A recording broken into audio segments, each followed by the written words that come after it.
सिंदूर जो भेजना है इज वेरी सिंबॉलिक। और जो लोगों ने हिंदू मैरिज कभी देखी हो, भारत की में कोई भी शादी देखी हो, उसमें जब सिंदूर दान होता है तो इवन जो वहां पे लोग उपस्थित रहते हैं, मतलब ये बात मैं इसलिए कह रहा हूं कि उसकी उसकी पवित्रता, उसकी गंभीरता इतनी इंपॉर्टेंट है कि जब सिंदूर दान होता है या जब सिंदूर लगाया जाता है, उस समय ढक दिया जाता है। वो मतलब वो एक बहुत ही पायस और एक बहुत ही पवित्र और एक एक पति और पत्नी के बीच के का एक बहुत ही ऐसा रिश्ता होता है जो केवल उनके बीच की बात होती है। ये बात मैं इसलिए कह रहा हूं कि शायद इन्होंने इसकी इसकी वो नहीं समझते हैं।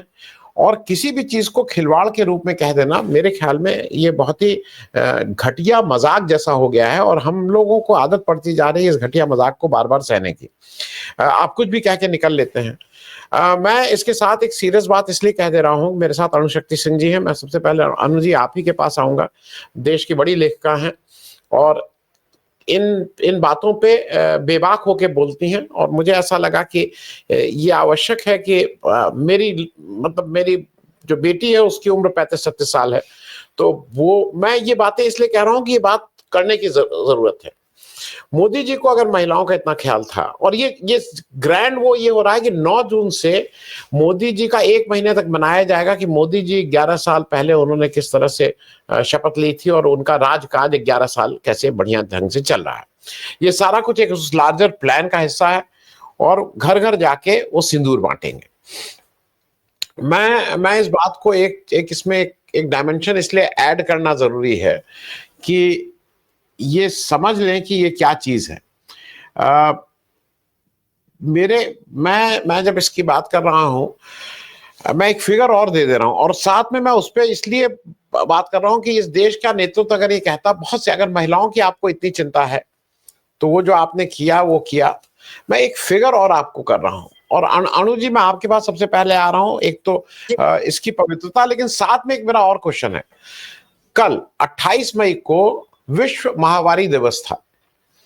इस देश में जैसी फिगर है, मैंने रफ ये उससे निकाली है फिगर, हो सकता है कि 10-20% इधर उधर हो। इस देश के करीब 400 मिलियन 40 करोड़ महिलाएं को महामारी होती है, वो अलग अलग एज ग्रुप है। उसमें से आज इस देश में केवल 20 से 25% महिलाओं को ही सैनिटरी नैपकिन यूज करती हैं, बाकी उनके कोई यूज नहीं होता है। मैं उसके डिटेल में नहीं जा रहा हूं क्योंकि वो इस पे एक समय में हमारी एक टीम थी, बहुत काम कर रहे थे हम लोग कि वो कितना इनहाइजेनिक है, उससे कितनी कॉम्प्लिकेशंस हैं, बच्चों के स्कूल नहीं पूरे हो पाते हैं क्योंकि स्कूल में बाथरूम ठीक से नहीं है। लेकिन मुख्य कारण यह है कि वो अफोर्ड नहीं कर सकते हैं। अब अगर मोदी जी कुछ इस तरह का प्रयास करते हैं कि इस देश की हर महिला को महीने के उस दिन फ्री, वो उसमें कुछ पूछना ही नहीं है, वो मिलेंगे, तब मैं भी मानता कि भाई ये बड़ा अच्छा व्यक्ति है। महिला ये सिंदूर दान देना, मुझे ऐसा लगता है कि ये हर भारतीय महिला के साथ उसका अपमान है, क्योंकि ये बहुत ही सैक्रोसेंट है, ये बहुत ही सैक्रोसेंट है। इस सैक्रोसेंट चीज को, ऐसी चीज को मोदी जी उसको हंसी खेल अगर ठट्ठा और इवेंट बना दें। मैं पहला रिएक्शन अनु जी आपसे लेना चाहूंगा कि ये सरकार क्या करना चाह रही है। मुझे तो नहीं, मतलब मेरे पास कोई आंसर नहीं, मैं क्या बोलूं इसमें। अनु जी, सो इस सरकार का काम है सर जन भावना का दोहन करना, जिस भी तरह संभव हो जन भावना का दोहन किया जा सके। और सिंदूर एक्चुअली इन्होंने क्या किया कि चूंकि कुछ पहलगाम में कुछ नए हनीमूनर्स थे जो गए हुए थे, मैंने उस वक्त भी एक सवाल उठाया था कि ऑपरेशन सिंदूर क्यों। उसमें जो मारा गया एक आदिल शाह था जो मुसलमान था, एक केरल का व्यक्ति था जो कि क्रिश्चियन था। उसमें ऐसा नहीं है कि और ऐसा नहीं है कि सारे के सारे जो है वो किसी के पति ही थे। कोई हो सकता है कि कोई जो है वो एक सिंगल व्यक्ति हो जिसकी शादी ना हुई हो। और अब तक ऐसे कई लोग, ऐसे आतंकवादी घटनाओं में कई लोग मारे गए हैं जो कि नव विवाहित जोड़े थे। इनफैक्ट आप अगर याद करें, अगर जब वो जो कांधार में जिस हवाई जहाज, काठमांडू से जिस हवाई जहाज का को हाईजैक किया गया था, उसमें भी एक नया हनीमूनर था। अटल जी तो इन्हीं की सरकार है, इन्हीं की मानसिकता वाले हैं, फिर भी उन्होंने ऑपरेशन सिंदूर जैसा कुछ नहीं कहा। वो जो रचना कात्याल हनीमून पे ही गए हुए थे रचना कात्याल। तो दरअसल अब तक की जितनी भी सरकारें हैं, चाहे वो भाजपा की सरकार थी या कांग्रेस की सरकार थी, उन्होंने जन भावना का इस तरह दोहन करना नहीं चुना जितना इस सरकार ने चुना। ये जब कोविड आता है तो ताली और थाली बजवाने लग जाते हैं, दिए जलवाने लग जाते हैं, ये कभी भी ये नहीं बताते हैं कि उपाय क्या होना चाहिए। कोविड के टाइम में जब ऑक्सीजन की भयंकर कमी हो रही थी, उस समय इस सरकार को आप कहीं नहीं ढूंढ सकते थे, सरकार का कोई मुलाजिम, कोई नुमाइंदा कहीं नहीं दिख रहा था। पर जब ताली थाली और दिए जलाने की बात होती है तो मोदी जी सामने आ जाते हैं, क्योंकि जन भावना का दोहन करना होता है। अब यही सिंदूर को लेकर, अब सिंदूर देखिए, शादियों में सिंदूर जो होती है वो ससुराल से आती है, सिंदूरदानी जो होती है हमारे यहाँ, अगर पूरब में अगर शादियां होती है वो ससुराल से आती है। क्या आप सारी महिलाओं के ससुराल वाले हैं? और कौन होते हैं आप सिंदूर बांटने वाले भाई?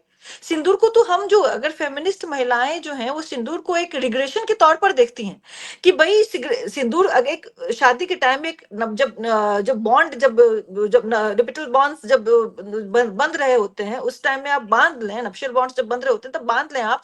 उसके बाद आप सिंदूर का औचित्य क्या रह जाता है? आप कौन होंगे सिंदूर बांटने वाले? आप लगाइए हनुमान जी को बहुत सिंदूर, पोतिए हनुमान जी को सिंदूर, पर आप महिलाओं को सिंदूर बांटने वाले कौन है? और दिस इज लाइक, ये इनकी एक टेंडेंसी है कि लगातार और बार बार ये बार बार उस उसमें जोन में घुसते हैं जहां पे वो मतलब ना कि एक जो धार्मिक जो लाइन है, जो धार्मिक जो एक लकीर है, उसको उधेड़ दें और बार बार कहें कि मैं ही हूं तुम्हारा सिंदूर का रखवाला।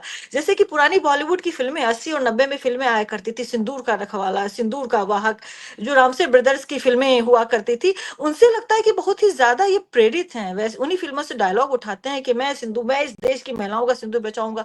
आप देश की सीमाओं को बचाइए सर, सिंदूर महिलाएं खुद बचा लेंगी अगर उनको बचाने की इच्छा होगी तो। अनु जी, मैं आप ही से पूछ ले रहा हूँ, रामचंद्र जागड़ा एक उनके सांसद हैं राज्यसभा के, उन्होंने बहुत बेहूदी बात कही है। उन्होंने जो जो महिलाएं जो उस दिन वहां थी और जिनके जिनके सामने उनका सुहाग उजड़ा, उसके लिए उन्होंने बोला है वीरांगनाओं का भाव नहीं था, जब नहीं था, क्या कह रहे हैं, जोश नहीं था, जज्बा नहीं था, दिल नहीं था। ये जरा जांगड़ा जी इस तरह की जो भाषा कर रहे हैं, मैं इसलिए पूछ रहा हूं कि जिसने खोया है और जिसके सामने जो हत्या हुई होगी, वो शायद जितना भी जीवन बचा हो, उस जो यंग लेडी ऑफ हरियाणा, वो जिसकी शादी एक हफ्ता पहले हुई थी एक नेवी के सर्विंग ऑफिसर से, 7 दिन के वैवाहिक जीवन, उसके लिए तो जीवन भर का एक वो रहेगा। ये हिम्मत कैसे होती है इन लोगों की ये कहने की? और जो भाषा सिंह जी कह रही हैं, ना विपक्ष और शायद हम लोग भी एक अपना एक कार्यक्रम करके अपनी ड्यूटी पूरी कर लेते हैं, इस पे कोई नैरेटिव नहीं बन रहा है कि रामचंद्र जांगड़ा और विजय शाह, इनके लिए भाजपा क्या कर रही है? मैं अणुशक्ति सिंह जी स्पेसिफिक सवाल पूछ रहा हूँ। तो मैं ये कहना चाह रही थी सर कि वीर का भाव होना क्या होता है? जब हिंसा की बात सब कर रहे हो तब आप अहिंसा की बात करें, सद्भावना की बात करें। तो वह जो लड़की थी, नेवी ऑफिसर की वाइफ जो हैं, उन्होंने सद्भावना की बातें की।